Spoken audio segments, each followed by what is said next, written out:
But there was nothing wrong with Uncle George, especially his sense of humor. He was just a happy guy that always saw the silver lining. And if there was a dark cloud or he noticed it, he'd have something funny to say about it. George was the youngest of 5 kids. And when he was 7 years old, his dad ran off with the woman next door. So it fell to the oldest in the family, Earl, to look after them. Earl was my dad. George grew up and he became a carpenter, like his brothers. And my dad bought a construction company, and that's where George worked. And in the summer of '68, when I was 14, that's where I started to work too. And George took me under his wing. My first day was a sunny spring day like this, and my dad dropped me off at the yard. The yard was the place where we kept the equipment and the building supplies and stuff. And he took off down to his office in town. And I looked and I saw George rolling down the street, and it's hard to describe how he walked, but he walked like a free man.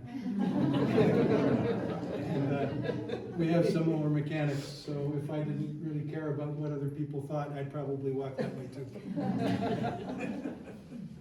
So we went through the gate into the yard and we walked toward the barn where the heavy equipment was kept, and we passed the sheds that had reclaimed lumber and a couple of cement mixers and a pile of bricks and the old outhouse that was like you see in the cartoon with the moon on the door. And I found out later that that outhouse was an absolute library of limericks that George had written with his thick carpenter's pencil on the wood. I can still recite all of those limericks. But don't worry, not in public, in polite company. So as we approached the barn, we could see an old fellow that was sitting out in the sun working on something, and George said, that there is Hunky John. He was a watchmaker in the old country, and he got into the sauce and it gave him the shakes. So he's our maintenance man. And we walked up to John, and he was working on a jackhammer that I became intimate with somewhat later. And he said, George said, Hunky John, this here is my sexual relations. To be clear, that was the way Uncle George would introduce a family member. He was a funny uncle, but not that way. And he said, yeah, this is Earl's boy, Scott. And Hunky John squinted up at us and he said, Sky? And George got his crooked grin. He said, yeah, Sky. So Sky I was from that day on. So we went into the shop and started to gather tools for the job we were going to, and every time George would pick something up, he'd have something to say about it. He said, I see, said the blind man, and he picked up his hammer and saw. And then there was a little song and dance. Someone stole my underwear, I don't care, I'll go bare. Bye bye, Long Johns. And then he said, Sky, did you know there once was a man from Nantucket? Don't worry. Although the look of horror on some of your faces maybe not so much. So that was 1968, and it was probably fair that, with all that was going on in the world in 1968, to think about George as being a little bit simple. Because who could be joyful with all that going on? He wasn't simple at all. He knew what was going on. He just chose to carve his own way. 2 years later, I turned 16, and George had a week off, and he rented a cottage down at the lake, Lake Erie. And I thought I'd drive down and visit, or as George would say, to look at him. So when I got there, he greeted me at the screen door, and He said, Sky, you came to look at me. Come on in here and we'll have a beer. So he went to the kitchen to get some beer. And as he came back, he stepped over a mound of fur on the floor. He said, oh, there's Boots, the kibble queen. She's just had one of her fits. She'll be right in a minute. And what was going on in the kitchen was amazing. It was a shouting match between Aunt Kate and their two kids. Aunt Kate was over 300 pounds, and when she stamped her foot, the whole and the kids, sadly, had both been born severely mentally handicapped.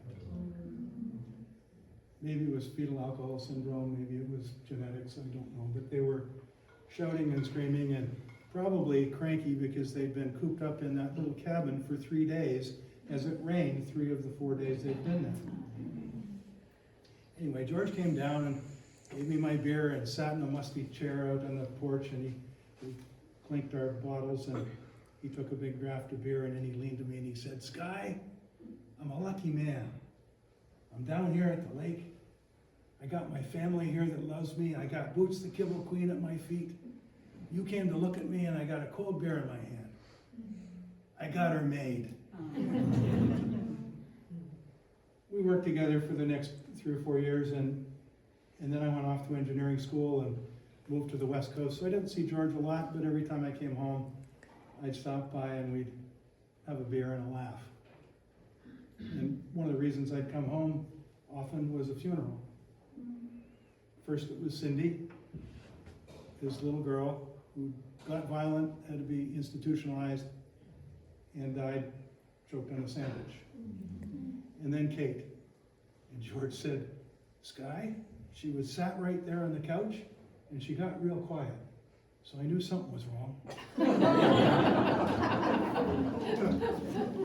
And then it was Brucey, who came home from his job as a janitor and said he didn't feel very good. Sky, he had a glass of milk and he went to bed. He never woke up. So I threw the rest of that milk away.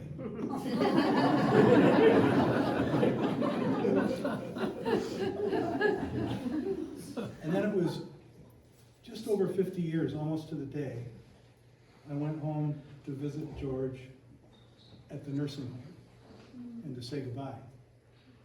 He'd lost both of his legs to diabetes. And when I walked in, he said, Sky, you came to look at me. He said, well, look at me. He said, he fished in the nightstand and he pulled out his shattered dentures and he says, they fell on the floor last week. I don't think I'm going to need them where I'm headed. And then he said, they wheeled me on over there to the big room where they was doing the hokey pokey. And when they said, put your left leg in, I said, wait a minute, I'll have to go get it. And as we sat there and told stories and finished one another's punchlines, he said, remember, Sky, when Slim saw that guy eating a banana, he said, now that man has a job with appeal. And every 40 minutes or so, a nurse would come in and check his vitals and ask him if he needed anything, and then give him a kiss on the cheek and leave. And after the third nurse left, he leaned to me and he said, they're so good to me here, Sky. They feed me, they roll me out to sit in the sun and watch the people with the hokey pokey. I got her made. Thank you.